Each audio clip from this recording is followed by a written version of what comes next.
الحمدللہ رب العالمین والصلاة والسلام علی محمد الامین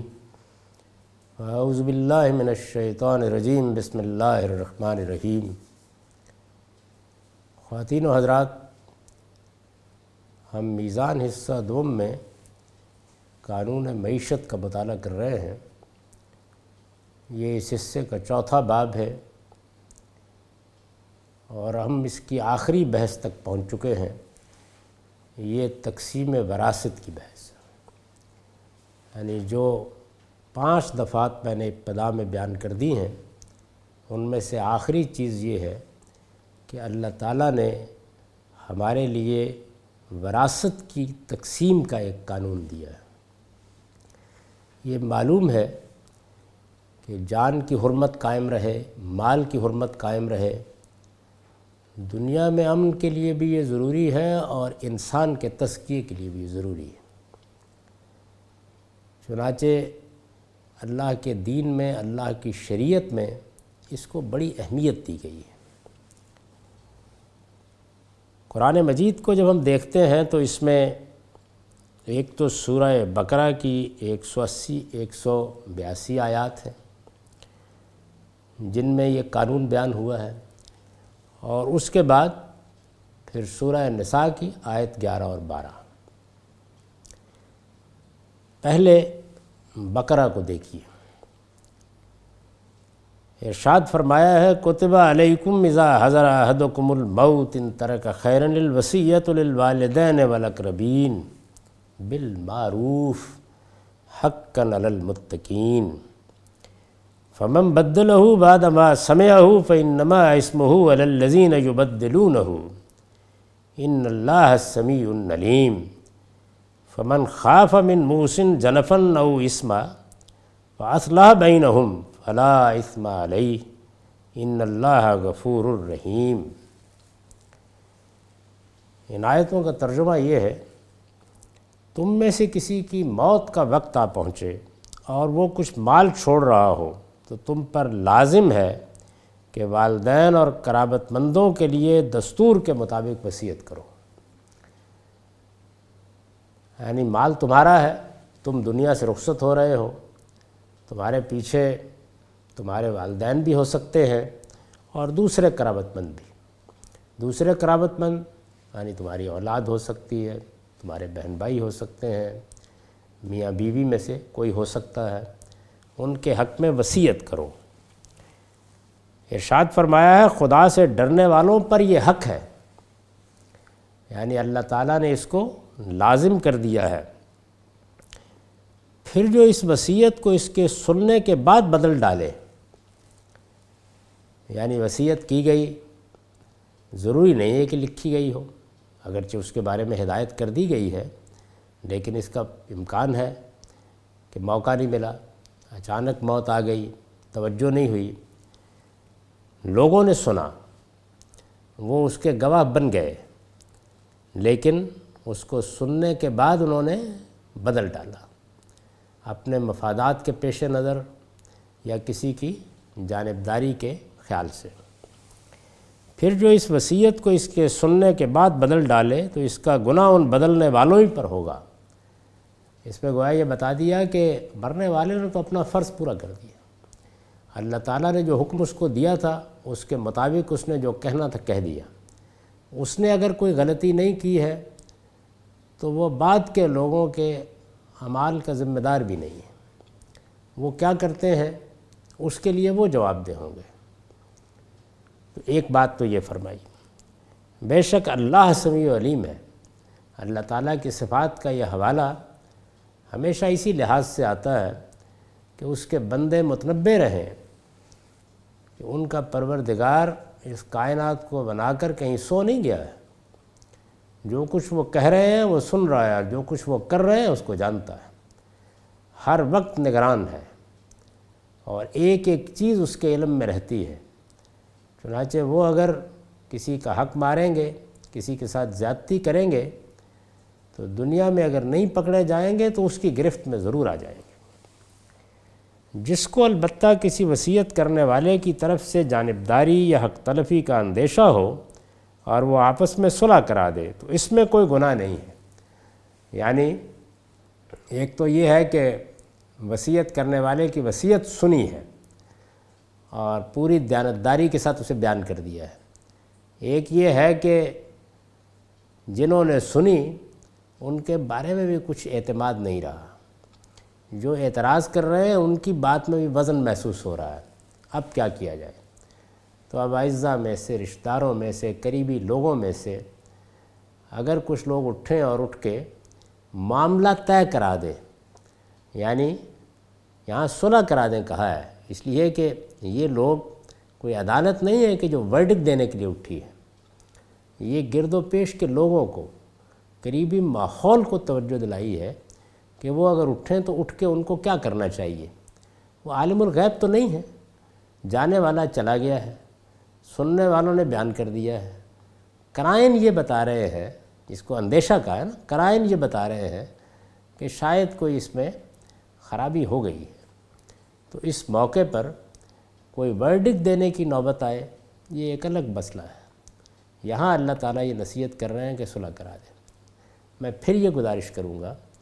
کہ ان احکام کو پڑھنے سے یہ معلوم ہوتا ہے کہ مسلمانوں کا معاشرہ مخاطب ہے، یعنی لوگ مخاطب ہیں جو ایک دوسرے کے بھائی ہیں، عزیز ہیں، قریبی دوست ہیں، ان کو کہا گیا ہے کہ تم صاحب ایمان ہو، اللہ کو ماننے والے ہو، تمہارا پروردگار سمیع و علیم ہے، جو وہ چاہتا ہے کہ تمہارے درمیان جھگڑے نہ ہوں، نزاعات نہ ہوں، تم بھی یہی کوشش کرو، صلح کراؤ لوگوں کے درمیان میں۔ عدالت اور قانون کے معاملات بالکل الگ ہیں، وہ جہاں زیر بحث آتے ہیں وہ اسی اسلوب میں زیر بحث آتے ہیں۔ ہر چیز کو قرآن مجید میں سے اٹھا کر اسے قانون کا مسئلہ نہیں بنا دینا چاہیے۔ قرآن مجید فرد کو بھی مخاطب کرے گا، اور فرد کی حیثیت سے جو اس کی ذمہ داریاں دوسروں سے متعلق ہوتی ہیں ان میں دوسروں کو بھی مخاطب کرے گا۔ جس کو البتہ کسی وصیت کرنے والے کی طرف سے جانبداری یا حق تلفی کا اندیشہ اور وہ آپس میں صلح کرا دے تو اس میں کوئی گناہ نہیں ہے۔ یعنی یہ سوال اس میں پیدا ہوتا ہے نا کہ ہم نے صلح کرائی تو ممکن ہے کہ صلح تو ہم نے کرا دی، لوگ راضی تو ہو گئے، لیکن جو کچھ وصیت کرنے والے نے کہا تھا اس میں انحراف ہو گیا ہو۔ تو اللہ تعالیٰ نے فرمایا کہ یہ سب کچھ چونکہ جان بوجھ کے نہیں کیا گیا، ایک ارتیاب پیدا ہو گیا ہے، شک پیدا ہو گیا ہے، کچھ قرائن ہیں جن کی بنیاد کے اوپر لگتا ہے کہ کہیں جانبداری ہو رہی ہے، تو اس میں اگر نیک نیتی سے صلح کرائی ہے اور اس میں غلطی بھی ہو گئی ہے تو کوئی گناہ نہیں ہوگا۔ بے شک اللہ غفور الرحیم ہے، یعنی جب ہم کوئی معاملہ کرتے ہیں اس میں ہماری نیت صاف ہوتی ہے، ہم اپنی طرف سے تحقیق کی پوری کوشش کرتے ہیں، اس کے بعد جو کچھ ذرائع ہمیں میسر ہیں ان میں ایک فیصلہ کرتے ہیں، وہ صحیح بھی ہو سکتا ہے، وہ غلط بھی ہو سکتا ہے، دونوں صورتوں میں اللہ بخشنے والا ہے، اس کی شفقت ابدی ہے، وہ سراسر رحمت ہے۔ اس میں بہت اطمینان دلایا ہے کہ اصلی چیز ضمیر کا اطمینان ہے، اپنے آپ سے اور اپنے پروردگار سے خیانت نہ کیجیے، اس کے بعد غلطی ہو سکتی ہے اور بڑی سے بڑی غلطی ہو سکتی ہے۔ اگر یہ اطمینان نہ ہوتا تو کوئی آدمی دین پر غور کرنے یا رائے دینے کی جسارت بھی نہ کرتا، کیونکہ اپنے پروردگار کے سامنے جواب دہ ہونا ہے، اور جواب دہی کے احساس کے ساتھ اگر یہ بھی بتا دیا جاتا کہ تم نے غلطی کی تو پکڑے جاؤ گے، نہیں، غلطی تو ہو سکتی ہے، ہاں نیت میں خرابی ہے تو پھر پکڑے جاؤ گے، جانتے بوجھتے کسی کا حق تلف کیا تو پکڑے جاؤ گے، جانتے بوجھتے اللہ کے حکم کو غلط سمجھا ہے تو اللہ کی طرف جھوٹ منسوب کر دیا ہے، یہ معمولی درجے کا گناہ نہیں ہے، اس سے اجتناب کرنا چاہیے، اس سے بچنا چاہیے، یہی اللہ کا تقوی ہے۔ اس کے بعد غلطی ہو جائے تو اللہ تعالیٰ بخشنے والا ہے، وہ بڑا مہربان ہے۔ ان آیتوں میں والدین اور قرابت مندوں کے لیے دستور کے مطابق وصیت کا حکم دیا گیا ہے، یعنی ان آیتوں کو دوبارہ دیکھیے، اس میں کہا گیا کہ کتب علیکم اذا حضر احدکم الموت ان ترک خیرا الوصیۃ للوالدین والاقربین بالمعروف۔ ان آیتوں میں والدین اور قرابت مندوں کے لیے دستور کے مطابق وصیت کا حکم دیا گیا ہے، یہ اہل عرب کا دستور تھا۔ یعنی ایسا نہیں ہے کہ اہل عرب کے ہاں کوئی روایات موجود ہی نہیں تھیں، ان کے ہاں بھی یہ سمجھا جاتا تھا کہ اگر آدمی دنیا سے رخصت ہو رہا ہے اور وہ وصیت کر رہا ہے تو ان چیزوں کا اسے لحاظ کرنا چاہیے۔ ہمارے پاس اس دستور کی تفصیلات اس وقت نہیں ہیں، لیکن قرآن مجید کے اس بیان سے یہ معلوم ہوتا ہے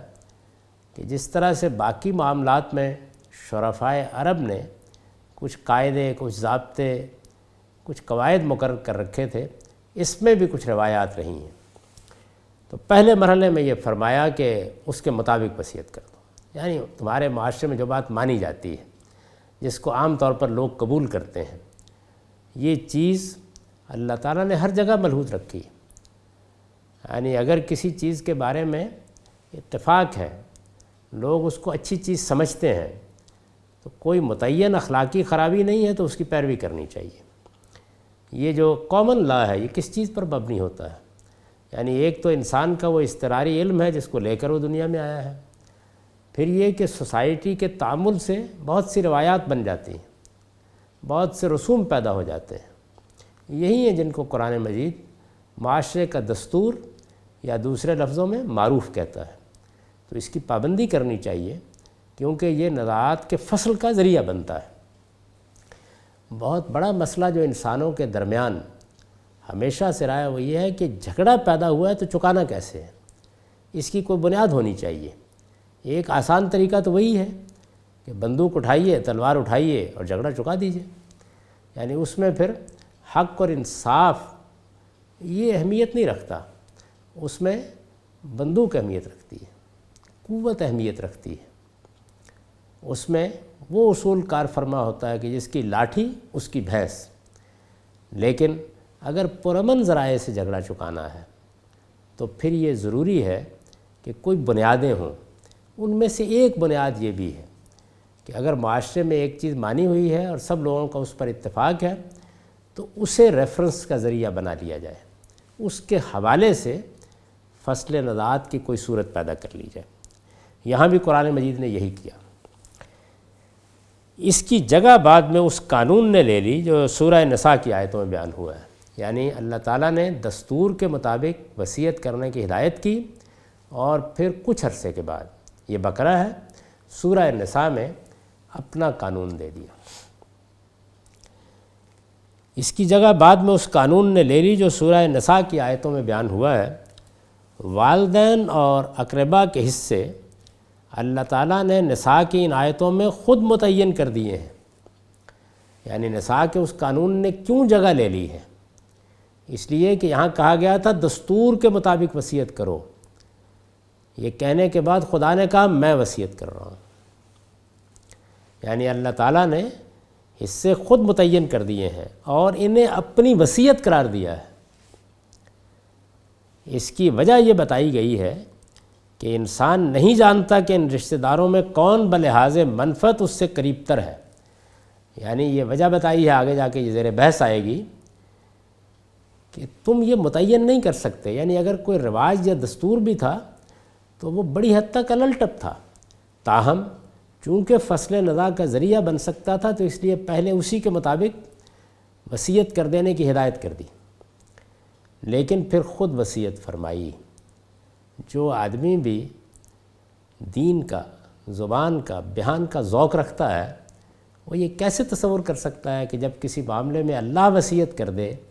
تو پھر میرے لیے بھی کوئی حق باقی رہ جاتا ہے؟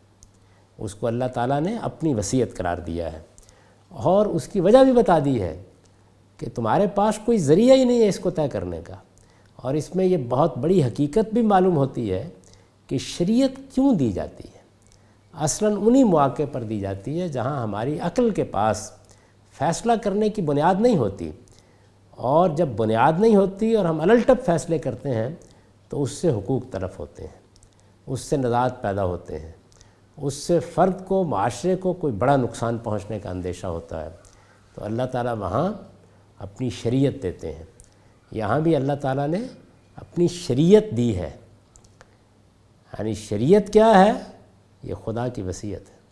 اللہ تعالیٰ نے فیصلہ کر دیا ہے، اور جب اللہ نے فیصلہ کر دیا ہے تو پھر کسی اور کے پاس فیصلہ کرنے کی اب کوئی گنجائش باقی نہیں رہے گی۔ جسے اللہ تعالیٰ نے سورہ نساء کی ان آیتوں میں والدین اور اقربا کے حصے اللہ تعالیٰ نے نساء کی ان آیتوں میں خود متعین کر دیے ہیں اور انہیں اپنی وصیت قرار دیا ہے۔ اس کی وجہ یہ بتائی گئی ہے کہ انسان نہیں جانتا کہ ان رشتہ داروں میں کون بلحاظ منفعت اس سے قریب تر ہے۔ یہ حصے بالکل متعین ہیں اور ان میں کمی بیشی کے لیے کوئی گنجائش نہیں، یعنی یہ حصے تعین کے ساتھ دیے گئے ہیں، آدھا دو، 1/6 دو، 2/3 دو، متعین ہے۔ اللہ تعالیٰ نے کوئی ظن و تخمین پر معاملے کو نہیں چھوڑا ہے، تو اس وجہ سے یہ حصے بھی متعین ہیں، یہ خدا نے متعین کیے ہیں اور انہیں اپنی وصیت کہہ دیا ہے۔ ان کے مقابل میں اب کوئی دستور کھڑا رہ سکتا ہے، نہ کسی کی رائے کھڑی رہ سکتی ہے، نہ کسی کے لیے اگر وہ ایمان رکھتا ہے تو وصیت کا حق باقی رہ سکتا ہے۔ چنانچہ فرمایا ہے للرجال نصیب مما ترک الوالدان والاقربون وللنساء نصیب مما ترک الوالدان والاقربون مما قل منہ کثر نصیبا مفروضا۔ تمہارے ماں باپ اور اقربا جو کچھ چھوڑے اس میں مردوں کا بھی ایک حصہ ہے۔ یہ جہاں قانون بیان ہوا ہے وراثت کا اس سے پہلے فرمایا ہے 7ویں آیت میں، تمہارے ماں باپ اور اقربا جو کچھ چھوڑے اس میں مردوں کا بھی ایک حصہ ہے، اور تمہارے ماں باپ اور اقربا جو کچھ چھوڑے اس میں عورتوں کا بھی ایک حصہ ہے، خواہ یہ ترکہ کم ہو یا زیادہ، ایک متعین حصے کے طور پر نصیبا مفروضہ۔ یہ بتا دیا کہ یہ اللہ تعالیٰ کی طرف سے متعین حصہ ہے، اس میں اب کمی بیشی کا کوئی سوال نہیں۔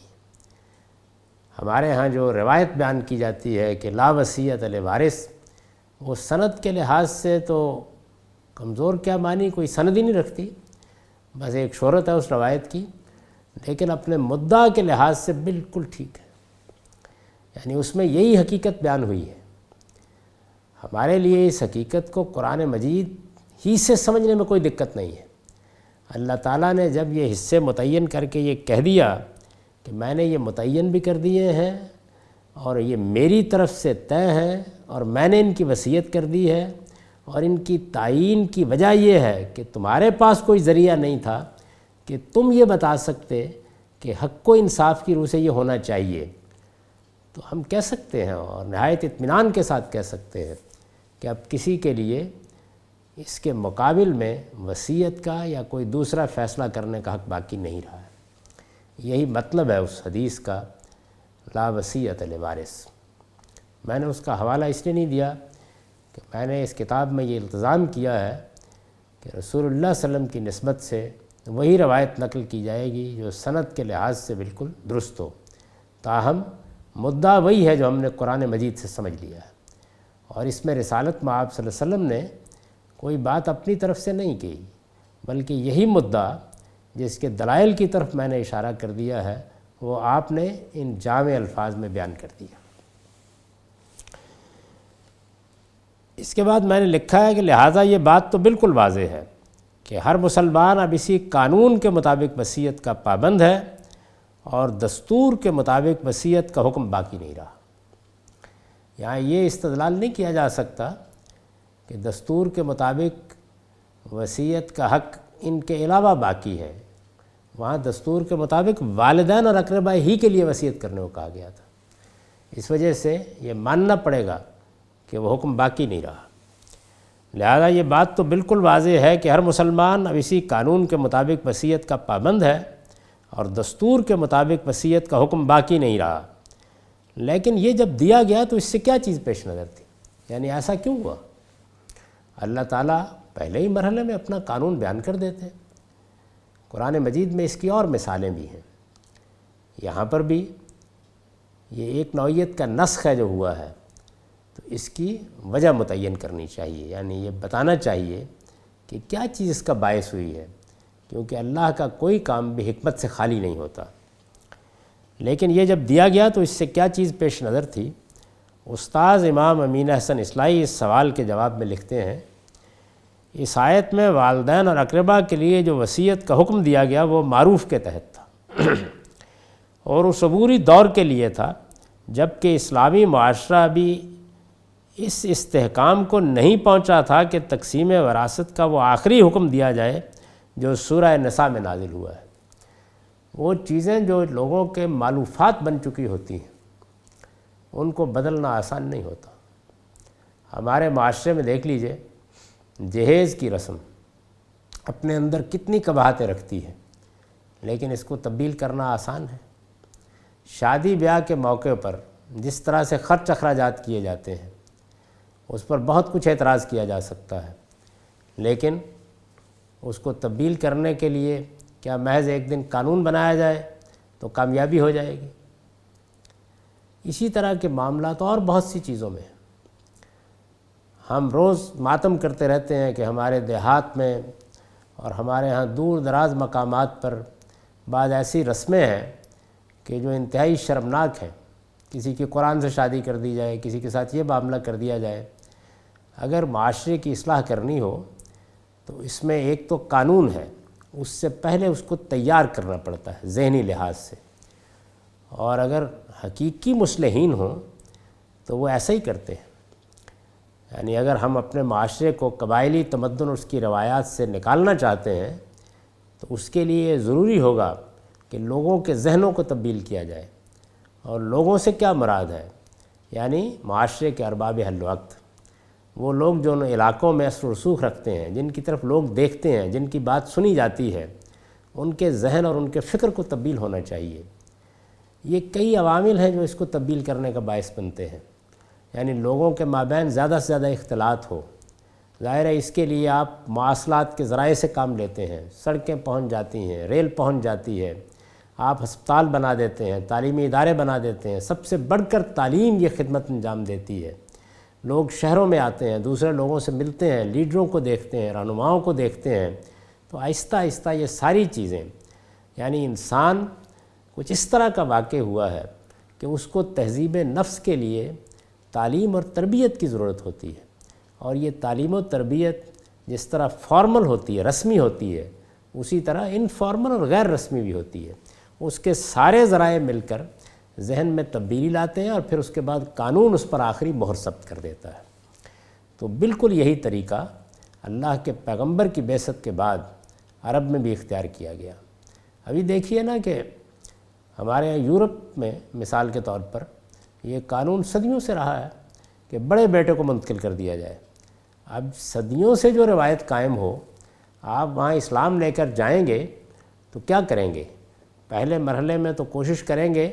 کہ اگر اسی میں کچھ بہتری پیدا کر دی جائے اور کچھ حقوق قائم کرنے میں مدد لے لی جائے تو اس سے کام لیا جائے، یہاں تک کہ لوگوں کا ذہن تیار ہو جائے، وہ اپنے پروردگار کا فیصلہ ماننے کے لیے تیار ہو جائیں، تو پھر آپ یہ کہیں گے۔ اللہ تعالیٰ بھی یہی کرتے ہیں۔ یہ بات آگے قانون دعوت میں زیر بحث آئے گی کہ سیدہ عائشہ نے یہ فرمایا کہ رسالت میں آپ صلی اللہ علیہ وسلم نے آ کر پہلے لوگوں کو ایمان سکھایا، توحید کو ان کے دل و دماغ میں راسخ کیا۔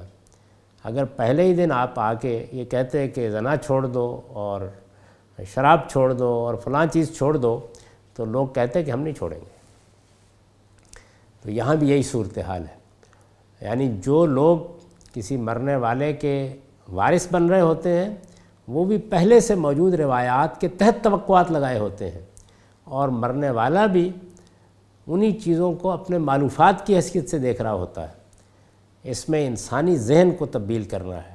پہلے یہ توجہ دلائی کہ جو لوگ حقوق بالکل تلف کر رہے ہیں، لحاظ ہی نہیں کر رہے اس بات کا، جہاں یہ صورتحال پیدا ہو گئی ہے کہ جو طاقتور ہے وہ سارا کا سارا میراث کا ترکہ ہڑپ کر جائے گا۔ فرمایا ہے نا قرآن مجید میں کہ تم لوگ ساری میراث ہڑپ کر جاتے ہو۔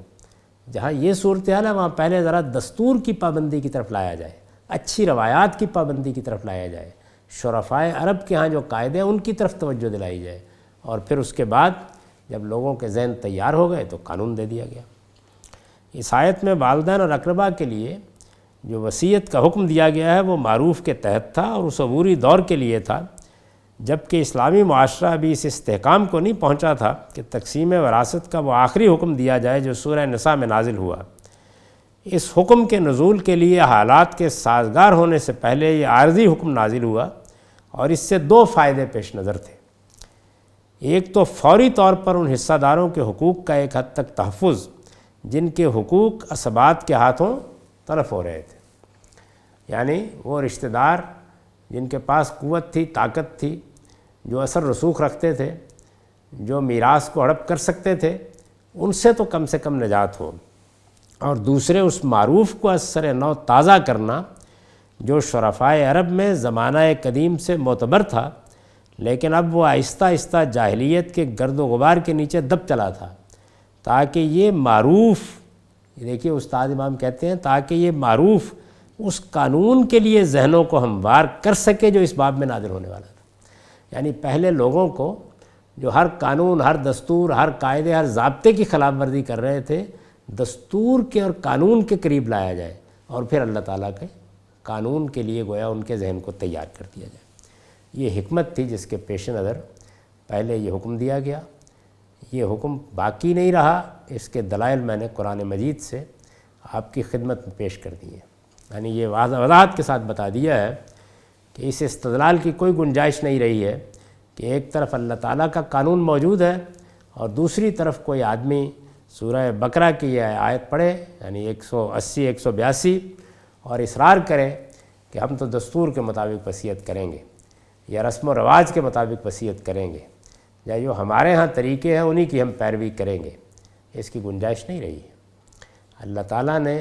اپنی وصیت کر دی ہے اور اسے وصیت ہی کہا ہے۔ آگے جب وہ آیات زیر بحث آئیں گی تو آپ یہ دیکھیں گے کہ انہیں وصیت ہی کہا ہے، اور بڑی وضاحت کے ساتھ جب احکام بیان کیے ہیں تو ایک جگہ پر سلسلہ کلام کو روک کر یہ بتایا ہے کہ دیکھو تمہارے آبا، تمہاری اولاد، ان میں سے کون منفعت کے لحاظ سے قریب تر ہے، یہ تم فیصلہ نہیں کر سکتے۔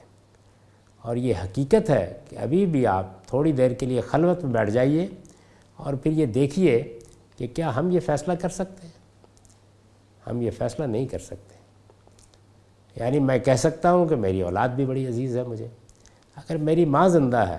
میرا باپ زندہ ہے، تو کیا وہ کم عزیز ہوں گے؟ مال میں تو اب تعین کے ساتھ بتانا ہے نا کتنا ان کا اور کتنا ان کا۔ تو آپ جانتے ہیں جب میں یہ کہوں گا کہ اتنا ان کا اور اتنا ان کا، تو میری طرف سے یہ فیصلہ، پہلی چیز تو یہ ہے کہ آخر کیا بنیاد رکھتا ہے۔ میں زیادہ سے زیادہ الٹپ ایک حکم دے سکتا ہوں یا ایک رائے قائم کر سکتا ہوں، اور پھر یہ میری ترجیح کو معین کر دے گا اور یہ پیغام دے گا کہ دیکھو اس کو بوڑھے والدین نہیں، اولاد زیادہ عزیز ہے، یا اولاد یہ کہے گی کہ دیکھیے بات یہ ہے کہ ہمیں پیدا کیا، پالا پوسا، لیکن مال دیتے وقت اپنے بڈھے ابائی کو دے کے چلے گئے ہیں۔ تو یہ آسان معاملہ نہیں ہے، اس لیے کہ جب آپ کے پاس کوئی عقلی بنیاد موجود ہوتی ہے تو پھر مشکل نہیں ہوتی، پھر فیصلہ کیا جا سکتا ہے اور اس کو بنائے استدلال بنایا جا سکتا ہے۔ یہاں کوئی بنیادی موجود نہیں ہے۔ جب کوئی بنیادی موجود نہیں ہے تو پھر انسان اللہ ہی کی طرف دیکھ سکتا ہے۔ اس سے پہلے اگر عرب میں کوئی معروف تھا تو اس کو بھی کچھ ایسے لوگوں نے قائم کیا ہوگا، یا ہو سکتا ہے کہ خود سیدنا اسماعیلی کے زمانے سے کوئی روایت چلی آ رہی ہو کہ جن کو لوگ عزت دیتے ہوں، جن کی بات مانی جاتی ہو، جن کے فیصلے کو اہمیت دی جاتی ہو۔ یہ دیت ہی کو دیکھ لیجئے کہ اب اس میں ایک آدمی قتل ہو گیا ہے، قصاص معاف کر دیا ہے، تو اب جرمانہ کتنا عائد کرنا ہے؟ کوئی آسان چیز ہے؟ یعنی اس میں فوراً یہ خیال ہوتا ہے کہ اچھا یہ تو ہمارے بھائی کی یا ہمارے بیٹے کے خون کی قیمت دی جا رہی ہے، فوراً یہ خیال ہوتا ہے، اگرچہ وہ ایک تاوان ہے، لیکن ایک مرنے والے یا ایک مقتول کے حادثے کے بعد دیا جا رہا ہے۔ تو اس وجہ سے اس میں بہت سے نزاعات پیدا ہوتی ہیں، اس میں سوسائٹی میں بڑا بگاڑ پیدا ہو سکتا ہے۔ ان سب چیزوں کو پیش نظر رکھ کر اللہ تعالیٰ نے اپنا قانون دیا ہے۔ اب ہم اس قانون کا مطالعہ کریں گے۔ سورہ بقرہ کی اس آیت کو تو ہم نے دیکھ لیا کہ اس نے راستہ ہموار کر دیا، بنیاد قائم کر دی، لوگوں کو توجہ دلا دی کہ اب یہ معاملات الٹپ نہیں ہوں گے، لوگ اب اپنے زور سے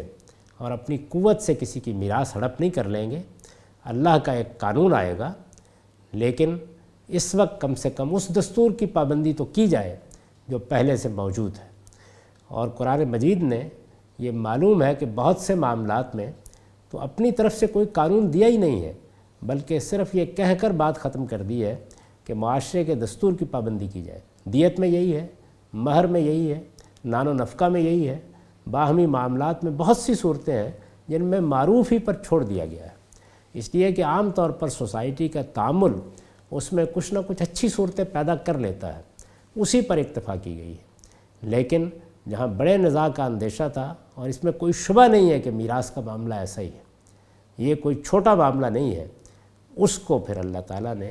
اپنے قانون سے متعین کر دیا ہے۔ قرآن مجید نے اس کو کیسے بیان کیا ہے،